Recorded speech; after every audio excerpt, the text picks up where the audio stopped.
Pittsburgh Steeler fans, this is Behind the Steel Curtain editor Dave Schofield coming at you once again on a Tuesday night with another episode of the Scho Bro Show.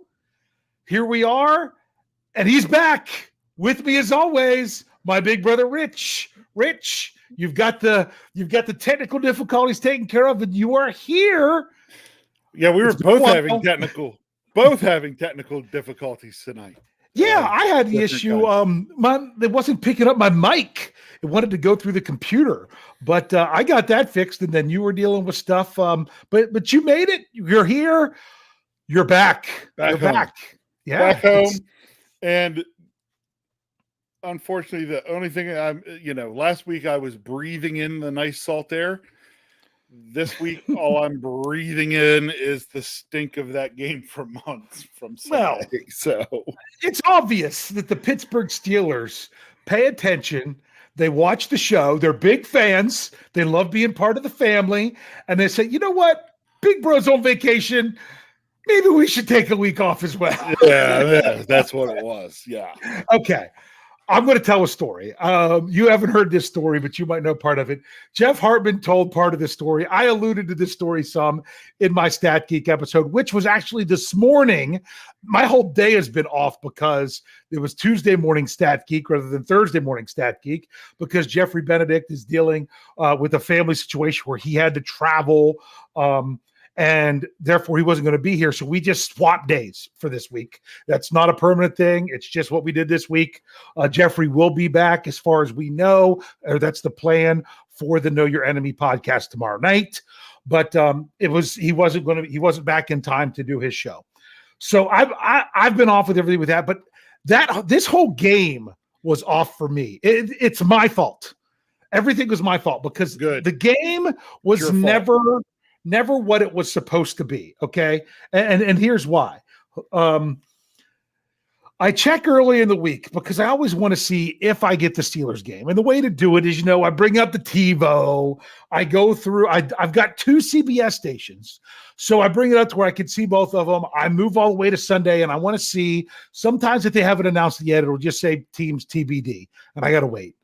Or I see what games are scheduled for my area and I'm like, oh man, the Ratbirds are playing Sunday night. I'm going to get the Steelers game. No, because, and I said it on this show last week. I said it on other shows. I was so bummed because it's in Washington and Washington was on CBS. Now I get two CBS stations, a Washington and a Baltimore, and they both had that game. So I'm like, great. Like people want to see that game, but I also understand then, if you could get one or the other, you're not going to watch the Washington one, most people, unless you're a diehard Washington fan. There's some of them out there, but I think all of them might have been at the game. There's 6 of them. Because I have a friend from college who is, and he was actually at the game. So that's how I operated. I double checked when I do the article for how to watch on Friday morning. I checked I put the distribution map link. Jeff does that as an entire article for Sunday morning where he puts the map in an article. And it said in my area, I got the Washington, Tennessee game. So I go through my normal Sunday morning routine, it seems like, because every Sunday game I've had to travel to one Jefferson Hartman's house. So it takes about 16 minutes or so. Whose house? Yeah, I said Jefferson Hartman's house. No. Jefferson Bartholomew Hartman's house. Thank you. There you go. Okay. So, going through my whole normal routine, up early service at church, get home to do the inactives list, get that all done, eat some lunch to head over to Jeff's because trust me, there's no food going on at the Hartmans for a game. I get there about 3 or 4 minutes before kickoff. That's generally about when I show up. I get in, I put my computer on, I don't even open it up. Jeff's bringing the game on, and it's a black screen. And it says, this game is not available in your area. Oh, on his DirecTV Sunday ticket, it says that it's blacked out. So we're like, did they switch to where it's on CBS? Jeff goes to the main CBS station, which is out of DC. They don't have it. They have the Washington game. Well, because the cable network gets both of those channels, I get both of those channels. But Jeff through DirecTV, he only gets the DC channel. DirecTV had some kind of glitch where they said that it was local and therefore Jeff could not get it through Sunday Ticket, which he could not. So what's the point of spending all that money for Sunday Ticket? Jeff went off on this a little bit on his winners and losers and things like that with Let's Ride. So there we're like DirecTV was a loser? DirecTV was a loser. Okay. So we're like, what's going on? So I call Brian. He's like, I've got the game. It's on channel like 704 or something, whatever the Sunday Ticket channel was. But for Jeff, it said no. Brian doesn't live very far from Jeff. So I'm saying, Jeff, we got to go to Brian's. We got to go to Brian's. Jeff just freezes. He doesn't know what to do. I have an app on my phone so this is a Steelers story. It has to do with the Steelers that has like all the radio stations for the Steelers and the team that they play that you could click on to listen to it. The problem is the app is old and outdated. It still has the Steelers 2020 schedule. So I'm looking at the Steelers and Giants and still going through the Steelers station. So I bring it up. I've got the radio one. Jeff turns it to Red Zone. We get a cutaway on the Red Zone channel to see a 98-yard touchdown. So Jeff and I, we're not settled in, ready for kickoff, feeling like it's a game. I never sat down. Because I'm trying to get this figured out. And there we are. We're seeing a 98-yard touchdown. Had no idea how it was getting there. We're finally on the radio to then listen to the ensuing kickoff. So we're like, Jeff, what are we doing? We going to Brian's? You want to go to my house? Well, I forgot. Because before I called Brian, I called my wife and said, can you check both channel 809 and 813 to see, because that's my high def channels, if the Steelers are on? And they were on the Baltimore station. Sometime late Saturday or early Sunday, they switched which game they were showing. Had no idea. My DVR even picked it up. I was DVRing it. So I'm like, Jeff, what are we doing? He's like, I don't know what I can do right now. I have to do this article that's the in-game updates. I'm like, Jeff, I'll turn the hotspot on my phone. You can have your laptop in front of you. So you'll have internet. We can listen to the game. Let's go to Brian's, my house, whatever you want to do. Brian's missing part of the game because he's trying to frantically clean up his house in case we show up. I can't get Jeff to tell me what's going on. And finally, I just make an executive decision. I said to my daughter, who had gone with me so she could spend time with Jeff Stars, I'm like, we're leaving. I said, got to go home and get the game. I wasted too much time just standing there waiting for Jeff, who had no clue what to do. So I went to leave. Then all of a sudden, Jeff's daughter comes out and says, "Oh, your daughter can stay. We'll bring her home because I think if you're going to your house, my dad's going to come to your house." I'm like, okay. So I'm just going home because I need to be around to do stuff. So I come home. I finally get here. I'm listening on the radio on the way here. I know you haven't talked for a while, but you're just listening. Are you enjoying this story so far? You don't know. It's a typical Dave story. But on the way home, I get a phone call. And I know if I get a phone call or a text, because this app is so old, I can't get it to work for another 10 minutes. Even if I shut it down, I have to turn my phone off and let it reset for 5 minutes for that app to work. So I'm like, great. Well, who's calling me? It's Brian Anthony Davis. So I'm like, Brian, you screwed up my radio feed. You've got to give me play-by-play until I get home. So instead of listening on the radio, I'm getting the Brian Anthony Davis commentary for the game. Oh my gosh. So then I get home, I rush in, and my wife isn't thinking about turning the TV on and already have it there so I can rewind it at all. She didn't think of that, and I didn't ask her to. But I turn the game on, I'm set up, I'm ready to go. What Brian gave me as the play-by-play was their good field goal. Like, I was still at Jeff's for the blocked field goal. I was still at Jeff's for the Steelers field goal, waiting for him to make a decision of what we were going to do. So finally I get here, I get set up. I said, Jeff, I'm taking over your article. Go to Brian's, come here, whatever you're going to do. So I take over, write the article, and then he finally comes here. Jeff's here sitting here, and I got to thinking as the game starts getting out of hand, I'm like, we should have gone to Brian's. Said, how much you want to bet they take this game off. They When took it Chris off. when Chris Boswell missed the field goal at the end of the third quarter, they took the game off. Nice. That was my day. So not only did the Steelers suck it up, everything about it went bad.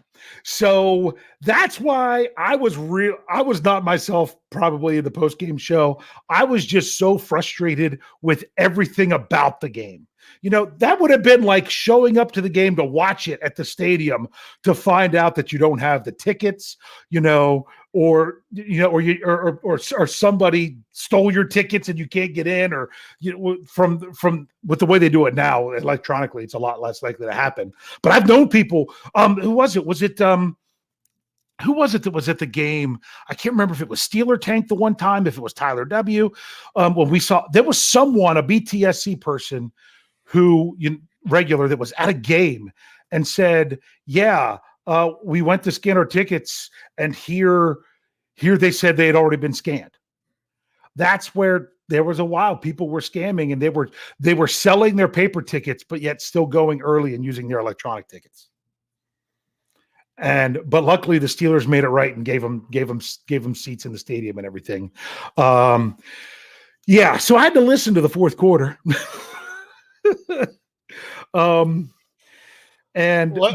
tell you one thing. Okay. At halftime, Jeff and I tried to watch a quick fast forward version of what we missed in the first quarter. We made it through part of it. Oh my goodness. Let me just say that in the end, you and Jeff were the lucky ones. We were the lucky ones. Not when you're trying to cover the game for the website. So so that was a very interesting time. Because I think I said in my knee-jerk reaction, do I really have to sit around here and watch the rest You of this did, game? And I thought of that, but I didn't get to reach out to you during the game to make sure knee-jerk was okay. I was just doing my best to try to help with editing that at the last minute. It was just everything about that game for me was terrible. The game itself and everything surrounded with having to try to watch and cover the game was just awful. Well, let me tell you, Dave, it really wasn't for you though. Okay. Because that game was terrible after 3rd and 10 at the Buffalo 2-yard line. Yeah. Right after that was it. But when that play went for 98 yards, they're not even to the end zone yet. And I was like, well, so much for this game. Yeah. And a few other choice words that ran through my head that I won't mention on a family show. But I'll be honest with you. So that play happens, and I'm not watching the game. And I'm thinking to myself, one bad busted play, if the Steelers can shake it off, and if they come out and just get in a rhythm, you can shake off one big bad play, because the Steelers have been the other team in that scenario before. I mean, look at their last playoff game. They scored a defensive touchdown. They had been shutting down Kansas City and scored a defensive touchdown. And you know what? They persevered. But a lot of people would say, well, that's because they're Kansas City and that's not Pittsburgh. That's not Pittsburgh right now either. But I mean, you could overcome that. They fumble the kickoff. Mm-hmm. And I'm like, this is getting out of hand quick. But then they block the field goal. And you could go right back to say, you know what? This is nothing more than an opening possession touchdown, and now the Steelers need to respond. And they march down the field and have to settle for a field goal. Yeah. Well, after the fumble kickoff, that's when Kyle had some stuff he was going to do in his new role. Now that golf season is over for Kyle. Kyle goes into the next season where Kyle is serving as student assistant coach for the basketball team. And he had something, they have a golf tournament later this week, and he was going with the head coach, and they were going over to work on signage and stuff. And when Pierre fumbled the kickoff, Kyle was like, well, I've seen enough. I'm out of here. Kyle bailed early. But he bailed early. Yeah. It's funny because when you look back, because I do the game-changing moment, and I still say people, I kind of made fun of people on Stat Geeks where I'm like, sarcasm and humor is good, but not when you're the 87th person to do it. You got to be first or you got to let it go. Because everyone's going to say, oh, the game-changing moment was the coin flip. I'm like, yeah, that joke was funny the first 5 times I saw it, but not the next 38. But the thing that they forget is the Steelers won the coin flip. Are you saying that if they would have, if they'd have lost it, it would have even made more sense? But they didn't. They won the coin flip, and then they stuck him at the 2-yard line and stopped him for 2 plays, and that wasn't enough. But yeah, that team is something, and the Steelers are not. Now we're going to talk about. Got to get to some news and everything because I want to come back to a few things from that game. But the title of the show is I got to find it again. Where'd it go? The title of the show is The Steelers Need to Get It Together in More Ways Than One. That's a reference to the organization is in kind of in disarray right now. And they've been in disarray for a couple months, not from a football standpoint. Yeah. Go ahead. They're a hot mess. Yeah. Hot mess is the word to describe it. During training camp, they were constantly putting out press releases that they were going to have press conferences live on the website, on their social media, YouTube, and then they wouldn't be there. They just wouldn't have them covered. This is the second Mike Tomlin press conference they have completely botched.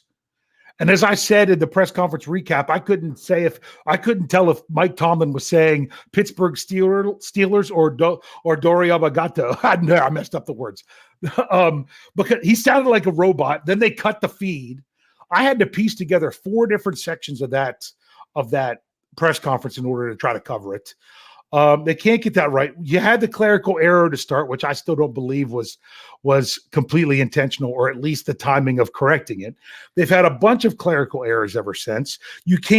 They'll give press releases that you can't trust. You can't trust. And I said, I feel bad for Bob Labriola, works for the Steelers, trusts the numbers that they give him, only to find out that they gave him the data from 2021. I mean, there are so many things going on organizationally in that front office that is an absolute mess. And you expect it to then just be fine when they go out on the field. It kind of starts from the top down. I'm going to call them out. AR2, get your front office together. Get all those things working in that aspect together. Get your coaching staff together and get your players together. Get your tech folks together. Like get it together. It's just absolutely crazy. Okay. Boy, do the Steelers miss Dan. Right. Yeah. You want to say, hey, AR2. AR2. What are you doing? Yeah. Turn into the Browns. Yeah. I mean, they're those kind of front office things are bad. The stuff going on with just everything just seems like it's in disarray. And when you have things that are not, what's the way to say it? The word's suddenly escaping me. If you're not going to be very concise with things in the office, how do you expect, concise things on the field? No, not concise. Okay. Give me the better word that I'm missing. Actually, I think you want precise. Precise. There we go. Yeah. If we're not paying attention to the details in the front office and I'll say the PR group and the media side of things, if the product's not good there, should we be that surprised then that the product's not good on the field? Yeah. Yeah. I mean, if we that's what we've said about the Browns for years. If we can't even run a proper, working press conference. Yeah. I now know the word I was going to say. It wasn't a word, it was a phrase. Attention to detail. That's what I just said. Yeah, I know. That's the word Okay. that's what I was trying to say before. Yeah. If you don't have any attention to detail with the other things that you're going to do, I mean, it's kind of like if you've got a shoddy facility, it's kind of hard to inspire the team to play better. In all honesty, they say it about free agency and everything else, like, wow, this is a great. And I'm not saying the Steelers have a shoddy facility, but I'm just using an analogy. So that's why I'm like, the Steelers, they need to get this together more than just on the field. They need, and you don't know what's going on in the meetings and everything else, but there's just a lot of things right now with the Steelers that have frustrated me. And then I had the whole debacle that had nothing to do with the Steelers, but it was more a combination of CBS/DirecTV. Oh, hey, go up towards the top and pull up that comment, because that's another one we probably need to bring up and make sure everybody. Oh, we got a super chat. Yeah. No, not that one. No, I mean just the top of what's on the screen now. Oh, I don't know what's on the screen. Your screen now. From Steeler Chick. From Steeler Chick. All right, I'm looking for. Sorry, Riches have it. Okay. Oh, the Cam retweet. Yeah. Okay, Steeler Chick. Yeah. So, I think I saw Tyler W7 saying that he rescinded that. Wasn't so much that he rescinded that, he clarified what happened. Yeah. Did you see that? That he clarified what happened? Like some people are like, oh, that it was that it. To me, I wouldn't call it I've accidentally hit like as I'm scrolling with my thumb on something, but my thing is like out of any tweet to ever hit that button, it's going to be the one. Ooh, Didn't you see what Cam ended up putting out about that? Okay. He said, please disregard that last retweet. Mm-hmm.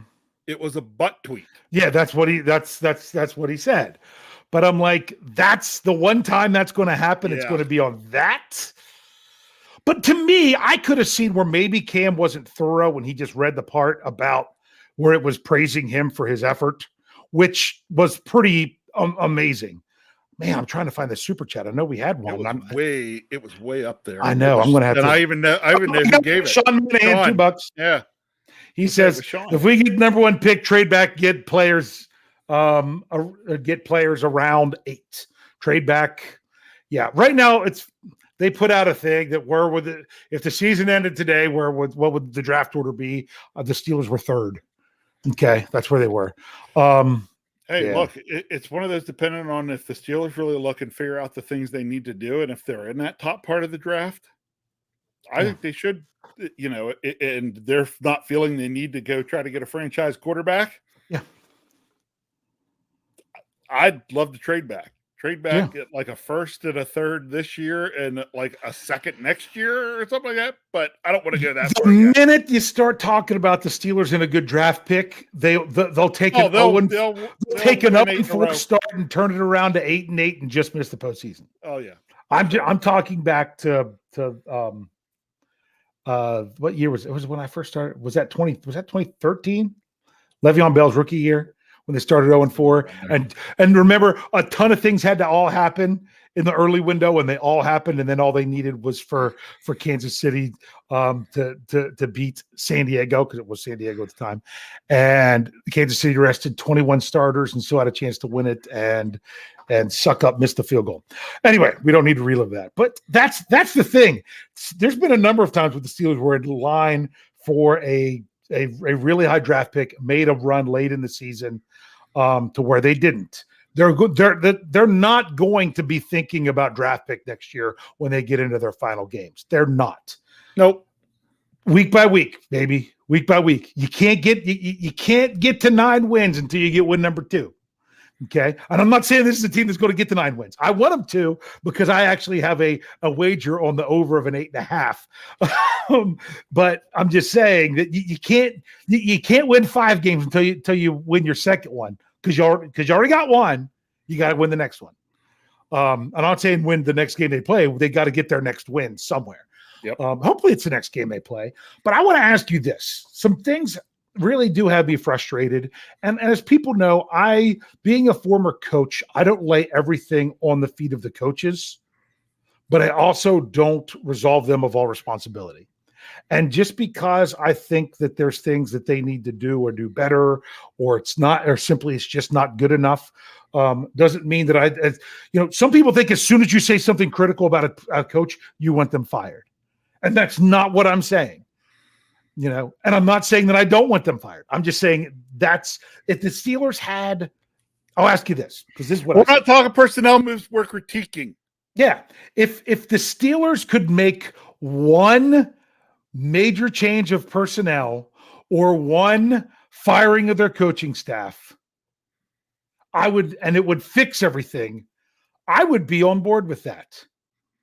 But is that really what needs to happen in order for them to go from a 1-4 team to a team that's going to go out and beat these teams? Well, no, for the same reason is that you look at the game from Sunday and you say, well, where did the Steelers lose it? Well, they lost it here, and it's like this wasn't a game, and it's like fix one thing and we're good. Yeah. That's what Coach Tomlin talked about today. It was so, it was just so poor in different areas that it's just like, when I look at some of the things that were wrong, I look at the next upcoming games and I'm like, there's no time to fix everything. I hope they pick a couple things and try to write those. Yeah. And then pick a couple more and try to write those, because that's. Yeah. Coach Tomlin said today, you can't get this all back on track in one game. It didn't get there in one game, and it's not going to get fixed in one game. You can't fix it all. You can't look at everything that went bad and everything that went wrong in Buffalo and think, okay, we're going to fix all of this next week. You can't. You've got to pick the most important things to fix and fix them this week and hope that it's enough to get you a victory. And then you look at other things from this coming game and that you still need to fix from this past game and fix those and fix those. And fix those. Okay. And I agree with you, Tyler, right there, because this is something that I've been there. Tyler W, $2 the tip. I got something to say about that. He says, can we talk Pickett and not picks, please? I know people would ask about next year's draft. I'm not ready to talk about it. Let me tell you what we need to talk about with Pickett. If you haven't gone over to the website behindthesteelcurtain.com, your one-stop shop for all things Pittsburgh Steelers. Woo! You haven't gone over there and looked at KT Smith's breakdown of Kenny Pickett, go look. You're missing something. Oh my gosh. Chizap nailed it. It was like, that was a really good article, and it was a really good breakdown. And it was really neat to hear this from a guy who is a coach and is trying to look for some of those same things in high school players, and for him to then take that and break down Pickett and some of the good things we saw from him. If you haven't checked that out, go over to the website and check that one out. Yeah, we've got $2 from Russell Schwartz. We'll bring it up even. It says, fire candidate ASAP. And is that really going to help Kenny Pickett right now? Actually, it doesn't help anybody, because what we fail to understand is, well, let me put it this way. Russell, I'll agree with you. Okay. What's ASAP? ASAP stands for as soon as possible. When's it possible? As soon as possible time, probably after the last game of the season. Yeah. Yeah. Because good way to put it. I don't think, is Matt Canada the person as much of a problem with the Steelers offense as Matt Canada's scheme? We're going to get to that. His actual offense and the plays. Yeah. If it's the plays, then it does no good to get rid of him. Yeah. Because you're not changing the entire playbook in the middle of the season. You can tweak it, but it's not going to be an overhaul. Right. Yeah. Yeah. So my thing is a lot of people have brought up, other Pittsburgh media and things of that nature. If, it's kind of like keeping Jordan Berry when Chris Boswell was struggling. With Boswell struggling, did you really want to replace the holder? And it's not that Pickett is struggling, But if Kenny Pickett is just getting into, he had 3.5 games with which he didn't play to get, ready to come in. Now he's coming in. He's been doing all this stuff, learning all this stuff, working with the offensive coordinator to then be ready for what to do next. And then if you were to say, oh, we're going to put you in, you're in a rough, he was already in a rough enough spot going in and having to go into Buffalo to play there. Now let's rip out the offensive coordinator, because do they really have something better? Because guess what? Coach Sullivan was not a good offensive coordinator. Yeah. Okay. Don't know that they have anything better. They might just have to embrace the suck for now. Well, like I said in my Stat Geek, the thing that I said is like, it was my ongoing line is the Steelers can't go back and unsuck against the Bills. They did. You can't go back and change that. So you just kind of got to embrace the suck and learn from it and go on. Matt Canada's just got to do a better job. And if doing a better job means letting other people come in, and I mean, the Steelers have tweaked responsibilities during the season. Yes. In the past. So if he's really the problem, I see them tweaking things in that way, but I don't see a firing mid-season because I don't know what they're going to do to replace him. And what do you know? Then they turn around and fire him and have a plan for replacing him. But I'm like, unless you don't fire, unless you have a plan ready to go of how you're going to finish out the season, you've got to have the plan in place before you can do it. Yeah, otherwise it looks even worse. And then whoever's doing the firing, and then it looks worse, typically ends up getting fired themselves. And then if Kenny Pickett doesn't play well, that's what you get for firing your offensive coordinator during the season. It's basically a no-win situation right now. But you know why? You know why it's a no-win situation? Because the Steelers have no wins in the last 4 games. Yeah. That's why. Thanks, Mean Joe. $2 into the tip jar. He says, can we bury is it Bury or Barry? It's Barry, isn't it? Can we now Jordan Berry it's Mitch theory? That was for you, Jefferson. Oh, yeah. Well, I'll be honest with you. Kenny Pickett does bring something else that Mitch Trubisky doesn't. But the whole idea, which I get exactly what you're saying, Mean Joe, is that if Kenny Pickett was the starter, this team suddenly is going to be absolutely amazing. Kenny Pickett or Mitch Trubisky did not give up a 98-yard touchdown to start the game. They didn't fumble the opening kickoff. They didn't, give up 500 yards. But at the same time, what was really a big killer for the Steelers team in that game were those, they have a nice drive. They couldn't finish it off. Would have been great if they did. They never scored again. And they went 3 straight 3-and-outs after that, where you had to keep pace with that great Buffalo offense. Was it on Kenny Pickett? Was it on Matt Canada? You could say Matt Canada and the play calls or everything are terrible, but even if the calls aren't great, the team could still execute them better. Correct. It's funny. People hate it when they hand off to Najee Harris for 1 yard on first down. But they love it when they hand it off to Najee Harris on first down and he rips off 12 yards. Yeah. There's the difference between those two plays, execution. So it's, it's bad when it doesn't work. And when it does work, man, look at what these players can do. So I want to bring up something because. Okay, go ahead. Again, I'm gonna push it one more time on Thanks Being Joe on his super chat was yes, I was never necessarily 100% on that bandwagon to begin with, Being Joe, the it's Mitch theory, other than I wasn't liking some of the basic fundamental things I was seeing from Mitch, which I've mentioned on the podcast here before. And if you go and look at KT Smith's article on Pickett, it actually will show some of those same exact type of things I was talking about that I wasn't liking from Mitch that I was actually seeing from Kenny Pickett in the game the other day. Yeah.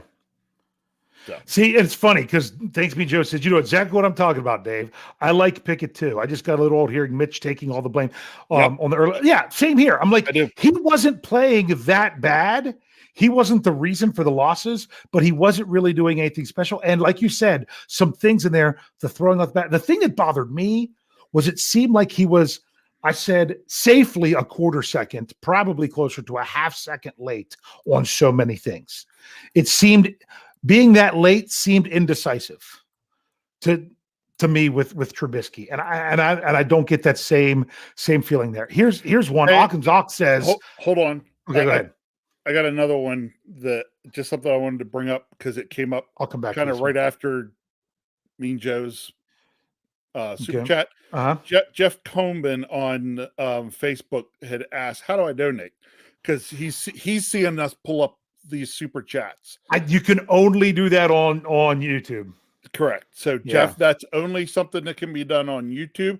So if you really want to get in to do that, sometime catch a show one night on YouTube and you can do it there. And otherwise I have no idea how to do it.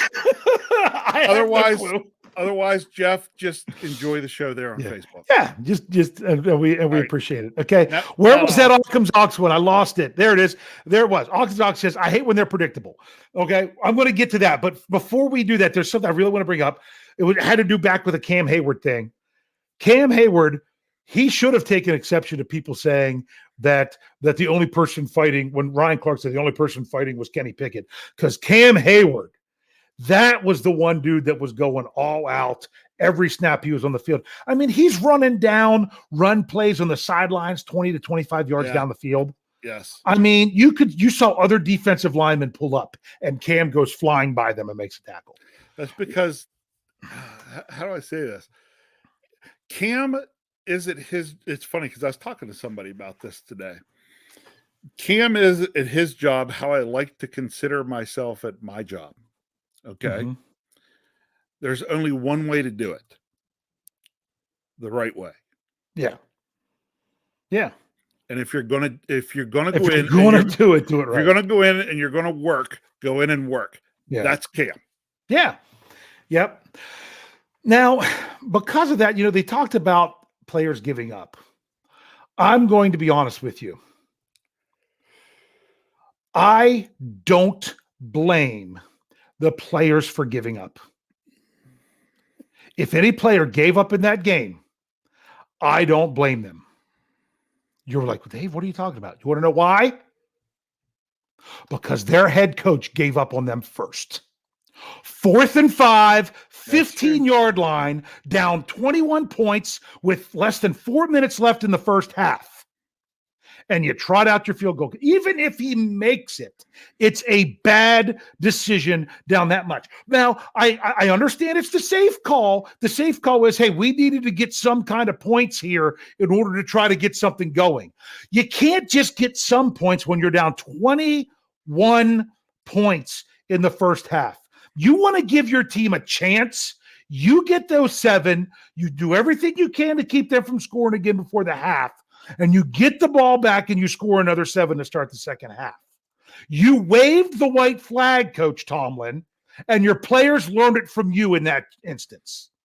I'm very furious about that decision. There's times where I think people give him a hard time for decisions, and I think, no, it's the right one. I've talked about that onside kick in the 2017 playoffs however many times. But this was a surrender play. This was a surrender play. This was a let's completely live in our fears. I think I even made a comment to that point in my knee jerk on that one. Yeah. The we don't live in our fears. Unless we're down 21 in the second quarter, Yeah. Yeah. I mean, that's the thing.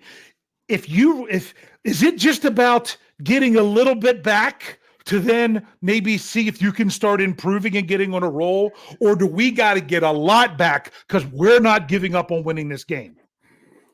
To me, that was a give up on winning this game moment. Yeah. And if you're going to give up winning the game, then your players, why should they go out there and risk themselves with injury, which there was plenty of injuries. We didn't even talk about that from the Tomlin press conference. Plenty of injuries. Why should they do that if you're just going to say, hey, we're down 3 scores. We'll kick a field goal and stay down 3 scores. Yeah. Yeah. So, and it's funny because then people are like, oh, yeah, that's just going to show how bad I'm not saying he's a terrible coach. He needs fired. He's all to blame. But in this instance, he waved the white flag as well. In that moment, he let his that team moment came. He had to make a quick decision, and he made the wrong decision. Yes. And you know what? He should have owned it. And in the post-game press conference, when they asked him about it, he referred to the one in the second half. He ran from it.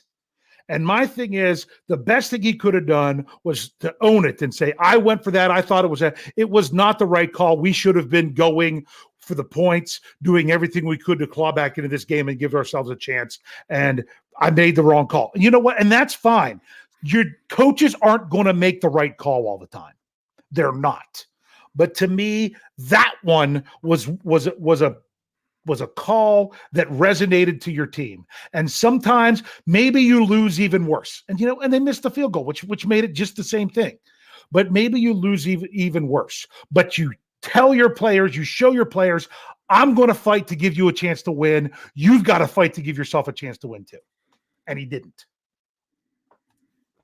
That's it. Okay. So, and like Kathy said, that's it, Dave. I'm sure he regretted it. I hope he did. I hope he said it to the team. He doesn't have to say it to us. He doesn't have to say it to the fans. But he needs to say it to the team. He made it obvious that he regretted it by going for it on fourth down 4 times after that. Yes. Honestly, I don't blame him for trying to kick the field goal after they go out to go for it on fourth down and they get a false start. Get a penalty. Yes. Yeah. I don't blame him for that one. That one wasn't going to affect the game. That wasn't going to bring them back in at all. That was like, you know what? If you guys, I'm going to keep the pedal, the foot on the pedal. But if you guys are going to keep shooting yourself in that foot, what else are we supposed to do? Yeah. But it was the first one. They must have shot Boz in the foot, maybe. Yeah. I don't know. Yeah. So that's something that I have a big issue with. I just don't want to see that. If it was a 14-point lead and they cut it down, then that wouldn't have even been so bad. But oh my goodness, you were down 24-3. And you've got to think about this of, hey, if we're fighting, at that point, you should just put Mitch in the second half. You would already, save Kenny. You would already written it off as a loss. If you're going to do that there, you can't being down that much. Okay. Let's just stop that. Okay. I'm also frustrated with something else. Sorry. This is us venting. This is Dave is frustrated. Yeah. That's but it. No. Because Scho Bro Show. Dave is frustrated. You started this. This is your frustration. Okay, sure, fine. This is your frustration. Well, my fault. Sure, go ahead. This is what I get for having to edit your knee-jerk reaction article. Okay, you start this. I am so tired. One example is your third and long soft zone. Okay, yeah. I am so tired of the whole. You know what? They say it's chestnut checkers. I'm like, Coach T, I think you're on a Candyland board sometimes. You're not even playing the same game. And that is, whether it's the coordinator, the head coach, any of it, is when you do something, you got to know that the other team is going to react to what you do to take advantage of that. You have to react to their reaction. And they have to react to you reacting to their reaction. And then you still got to be ready to react to their reaction to your reaction of their reaction. You've got to do that. And when you've got Robert Spillane matched up on Stephon Diggs, all they know what you're going to do, coach. And they're going to say, if we do this, this is what they're going to do. And then you do that. You are feeding right into their hands. I know you want to say something about this. It is supposed to be a game of cat and mouse. And it's more like a game of cat who ate the mouse. Mm-hmm. There's no chase. Yeah. There's no game. There's nothing else. Just the mouse tail sticking out of the cat's mouth before he swallows it. Yeah.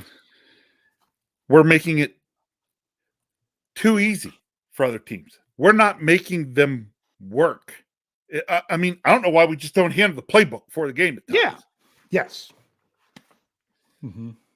Because they've seen enough to know, oh, we do this, we see this, this will be open. Look at that, it's open. Yes.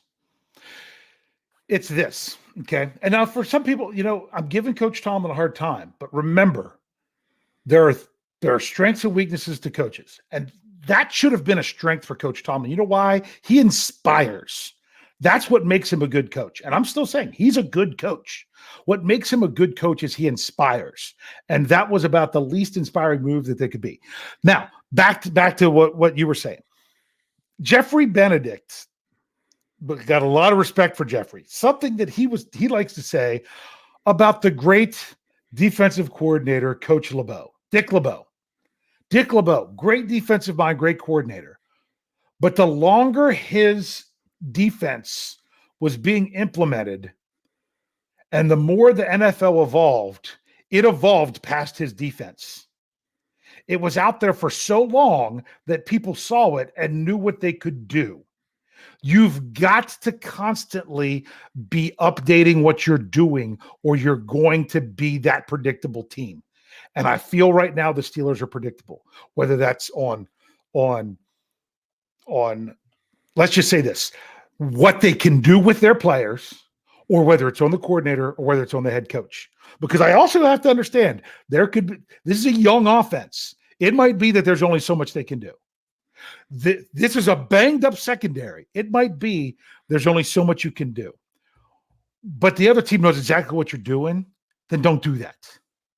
Please don't do that. I think the teams have figured out the Tampa too. Yeah. Everybody talked about Buddy Ryan's, what 86, whatever it was, defense or whatever. Okay. Mm-hmm. But if it was so great, why is it not around still? Because after a while, people figured out how to attack it. Yeah. So then you got to do something else. But innovation. Thank you, Mr. Woodside. The 46. Mm-hmm. The 46? The 40, Buddy Ryan's 46 defense. Oh, yeah, that's right. Yeah. Okay. Yeah. Innovation. The problem is with innovation, it still new things get old. Right. So you got to have new things. So you're a great defensive coordinator, and you come up with this great defensive scheme. Mm-hmm. It's fantastic. 2 years from now, you better have evolved it. Yeah. Or you're not going to have a job as a coordinator. Yes. And that was the thing. Like, Matt Canada's scheme was supposed to be different and stuff that teams hadn't seen. Well, even if they hadn't seen it, if you know what you're going to do, then you just set up to stop it.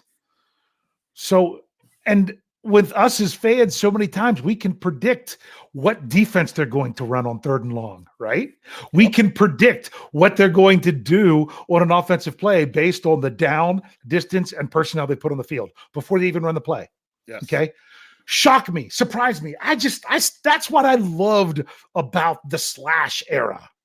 When Cordell Stewart out there doing weird, you never knew what was coming. You never knew what was coming. And that's the thing. And I was hoping maybe with Kenny Pickett, it'll be exciting. Next thing you know, he's ducking around, making plays that you don't expect. Ben Roethlisberger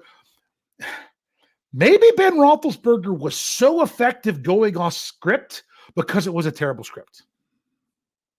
That was the one thing you couldn't factor in, Ben going off script, because then things weren't happening that you were expecting to happen. And then when Ben had to start throwing the ball so fast, there was no opportunity for him to go off script. And that's why that changed at the end. Whew. Yeah. All right. I've been going off. I want to make sure you have enough to stay here. We've got to turn to this week because you know what? Like I said before, they ain't canceling it. They can't say, you know what, the Steelers, they're not doing good. We need to call this game off. You know what? They're still got to go to Acrisure. They still got to run out of the tunnel. They still got to do all they can to take down the ageless wonder. as Coach Tomlin referred to him today. The show's got to go on. Before we get into to saying a little bit about that, anything else you want to say about the stuff we just said about change and inspiring your team or anything? I don't want to go on if there was one more thing you wanted to say. If there were a couple things that I saw that could inspire the team, and I think, and it's been brought up a little bit, but we haven't talked about it here a little bit, was I loved James Daniels' reaction when Kenny Pickett got hit on that slide. What I also love is that wasn't a flag, but we saw a roughing the passer flag in the game last night when the guy that got called for it was actually holding the football when he got called for it. How can he keep from hitting the quarterback when he's trying to recover the ball? So they're basically saying, don't recover the ball. Protect the quarterback first. He could have argued that the quarterback was tackling him. He was holding, Yeah. Like I said, I think someone said that was the first, I don't know if it's really true or not. That was the first ever roughing the passer penalty called on a player while possessing the ball. Yes. And I'm sorry, but the one they called on Brady was worse. I thought that one was worse. The one on Brady was less rough. Was worse. And then I love, because I saw this on, I don't even remember what site I was on today. You know that Troy Aikman is now facing a huge backlash over what he said. But was it about the dresses? Yes.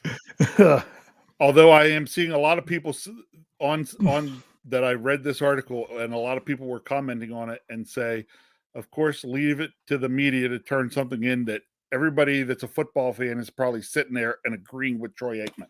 Yeah. But yeah, I mean, when a quarterback thinks that's weak, it's kind of weak. It's kind of weak. I mean, anyway, it was nice to see James Daniel hop in and Daniels hop in and do that and then for Kenny to stick up for himself too. To stick up for himself at the end of the game when he didn't like the person coming in at him low. It's like, you know what? It was nice to still see some fire in a couple of those guys. That tells you that yes, the Steelers aren't playing well right now, but there are some guys on that team that you can still see the fire burns inside them. We just need to hopefully spread that fire into a few more guys and see if we can't start to turn this around. Yeah. So absolutely. So yeah, I mean, it's the Steelers, they're ranked really bad in a lot of stuff. I covered a lot of this on Stat Geek. If you didn't check out that podcast, make sure you're checking out our audio only side. I broke down the matchup between the Steelers and the Buccaneers with their rankings like I normally do. But also I talked about what happened to this, three things under Mike Tomlin that had never happened before, with all three in one game. Lose by 30 points or more, score less than 7 points, and give up more than 500 yards of offense. They had not done those three things all in one game. But I looked at those three things individually and how the Steelers responded the next week. And especially the one with only scoring 3 points, they responded well. But my question is, was that a Big Ben thing or was that a Mike Tomlin thing? Right. Mike Tomlin, I'm saying it right now. Your team, I'm not saying that the Steelers have to come out and play flawless. I'm not saying that they have to come out and suddenly be this great team. If that's just not, I don't know if they have the personnel to do that, but they need to play inspired. Yep. If nothing else, to play with fire. I want play hard. As I said on the preview, I want to see inspired football. Be inspired. Okay. So, Rich, tell us, we're getting to it. We got to finish up. We're going to go way over again. Sorry, Bad. I've been blowing this for the last 2 months. Do you have your score ready for this week? I do. Okay. And then we'll get to the live chat with it. All right. I'm going to just give a real quick synopsis of what I could see going on here. Remember, for live chat, don't put your score out there yet. So it'll come soon. What I could see is this. Right now, I'm not particularly impressed with the Buccaneers offensive unit. Mm-hmm. I do not feel that they are as dangerous as they once were. minus right now one person who has been known to be a Steelers killer. Yeah. And it is not TB12. Mm-hmm. It would be one Mr. Leonard Fournette. Yeah. Okay. But he hasn't been doing that great this year. But he's a Steelers killer. until the last game. He had a really good, he played the best on their offense on Sunday. Mm-hmm. So if the defense shows up much at all, they could keep the scoring of this game down, which they have to do for the Steelers probably even to have a chance. Because as much as I feel that the Buccaneers offense is a little down this year, their defense might be so far their defense might be playing some of the best football I've seen outside of that Kansas City game. Yeah. Correct. Just throw that out as a one-off. Exactly. All right. So I actually feel this game's going to be fairly low scoring. I'm going to say that we get some of that fire from the Steelers. I just, in the end, though, don't see that we have quite enough to pull this off. I'm going Buccaneers 20, Steelers 17. All right, 20-17 Buccaneers. Now, when you put your scores in there, if you don't say a team, we'll assume it's the Steelers. If you're saying that it's the Bucs, make sure you put that. You put your scores in. We'll bring them up. We'll read through them to finish off. Finish off the show. Here comes everyone. Who gives us? Okay, awesome. I'm not gonna bring it up. He said he's going with Payne again. Yeah, you know what? That was Payne on Sunday. Ouch. So here we go. But who gives us the first number? We've got Kathy. Kathy Ford says 14-13 Steelers. Okay. Steel Dog 88. He has 24-21 Steelers, and then says, I know you won't read this. But you know what? I want to see Kenny Pickett throw his first touchdown pass. Okay. Thomas Riley says 34-13 Tampa. Brick Quest says 17-24 Steelers. Okay, Steeler Chick 46 says Bucks 24, Steelers 14. Mr. Woodside says Bucks 23-17. Isn't that what? No, you said 20-17. 20. So that I was gonna say that was pretty close. John Funker says 27-24 Steelers. All right. Steelers Pittsburgh says 23-20 Steelers. Okay. Fraser Jerry says Bucks 38. Just go with a That's repeat funny. From last week. Okay. Devin Logan says Steelers 14, Bucks 28. Great 103 says 34. Wait, did it come up? Yeah, 34-17 Bucks. George Teston says 24-17 Bucks. Mark Malone says 45-10 Bucks. Craig J. Lawson says 24-20 Steelers. Mike Barrett says 24-10 Steelers. Rod Nizer. No, wait. 24-10. Sorry. Bucks 24, Steelers 10. There you go. I said the last word without saying the middle one in between. Sorry about that, Mike. I got you. Thank you for fixing me, Rich. Rod Nizer says Bucks 28, Steelers 10. State of the Steelers. Great job being Big Bro last week. Wasn't it great? Thank you for filling in. Yeah. Daniel. Yeah. It was much appreciated. Yeah. Make sure you're catching his show on our network, on our audio only network on Saturday mornings. And he does have his own YouTube channel for other content. He has 27-20 Steelers. I kind of like what he said there.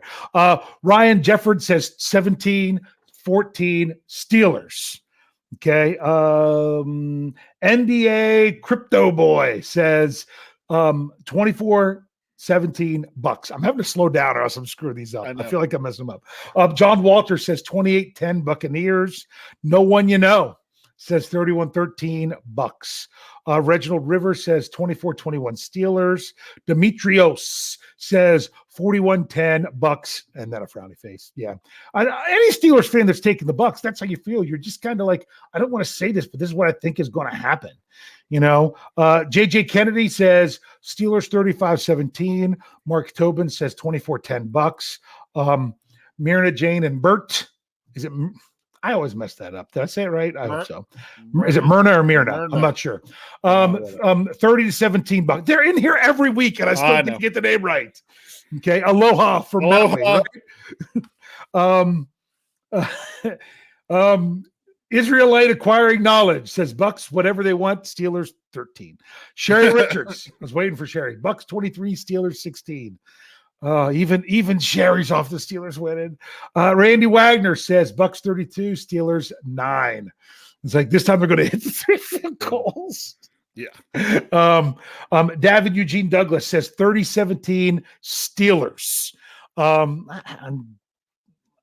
I love the optimism, I have to say. Thanks, Mean Joe. 27-10 Bucks. Here we go. Dusk Thunder 9 says 17-28 Bucks. Tyler W says Bucks 16, Steelers 17. He's going with the W. What is it? I can't get this right. Matt Stofko. Okay. Or Matt Stofko. Okay. Yeah. The S is with the other part. Okay. Steelers 4, Tom Brady 28. Outside Steeler fan says, sadly, it's 27-23 Bucks. Let's see here. What do we got? Soaring Eagle says Bucks 24-3. See, that 3 is what bothers me. You got to bounce back on offense. You got to bounce back and put points on the board and end up in the touchdown zone. Jerry Cherry Band says 25-11 Steelers. 25-11. Is that a reference to something? I have no idea. I'm trying to. I've been sitting there for a little. I saw Jerry Cherry throw that one in there, and I've been trying to think of what that was. And when I think of Tampa Bay Buccaneers and 11 points, I think of the infamous Burt Emanuel catch when it was Tampa Bay and the Rams, and he caught the ball, but because the ball touched the ground, he was catching it like this. It was completely in his hands because the ball touched the ground first because it was the lowest thing that he had, but he never lost control. They called it incomplete. And that was like a 15-11 game. It was something crazy. That's where the 11 of the Buccaneers comes in my mind. Sorry. All right. Chloe O'Neill says Steelers 24, Buccaneers 17. Haas H says 28-7 Steelers. I missed it here. It just glitched on me. There we go. Darkstorm 1, 24-13 Bucks. You say, just guessing. Harvey Stone Jr., Steelers 23-20. Danny Owens Jr. says Steelers 23 Bucks 17. Have we ever read these many scores before, Rich? No, that's crazy. A lot of scores rolling in here. Yeah. I'm not seeing another one. There's one more. Oh, wait. That I saw. 1999, Mr. Woodside. That was that game. Yep, I remember that now. That's because I was a big Jason M. Kennard. There it is, Jason M. Kennard, 34-9 Buccaneers. Did he already have one? Because that picture looks familiar. Maybe he did. No. I don't know. Okay. This is. There you go. You got to get this one. Oh, Faustino. What's that? Yep. Yeah. There we go. Faustino Flores, 34-17 Bucks. Alfred, 38-2 Bucks. Jerry Cherry Band again. Steelers 0, Steelers Nation 100. Yeah, okay. Artist Hines says 0-0 tie, and Patricia Castaneda says 21-17 Steelers. If any one other ones comes up there, my goodness. Yeah, we gotta wrap it. Reading scores. I gotta get to it sooner. That's the problem. You guys are great. It's great. The live chat coming in, giving us everything you got. Sorry, I went a little on a rant, but there's plenty of stuff to talk about. Look, you were ranting. I was keeping an eye on things coming through on the live chat. People were over there ranting. Can I just say that I really feel like a lot of us needed to get that off our chest? Yeah.